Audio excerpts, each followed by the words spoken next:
কি রে, যখনই পড়ার সময় হয় তখনই তুই ঘুমের ভান ধরস, কি লেগে? এই রে, এই যখন তোর পড়ার সময় পার হইয়া যায় তখন তুই কি করস? হুট করে যাইয়ে তুই টিভিটার দিকে যাইয়ে থাকস। তুই যাই টিভিতে হানিবানি কার্টুন লইয়া বহস। কেন রে, তোর কি লেখাপড়া লাগবে না? এই যে এই সেমিস্টারে যে তুই ফেলটা করছস, তোর বাপের যে কতগুলো টাকা গেল আর আমি যে কতটি কথা শুনলাম, কি লেগে ক? তোর যে 3টা টিউটর রাখা দিছি বাসায়, এরা যে বিচার দিয়া যায় প্রত্যেক দিন, তুই একদিনও পড়া পারস না।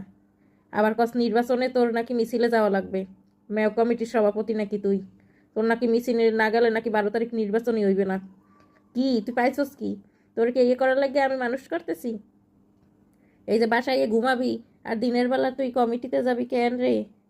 ওই 15 টাকার সিঙ্গারা আর 200 টাকার লাগে কি তোর আমি বড় করতেছি? তোরে ঘরেতে যে বাইর করে না, এটাই তোর কপালটা ভালো রে। এর মনে হয় কিচ্ছু জানে না, বাজা মাছটা উল্টাই খাইতে জানে না ও।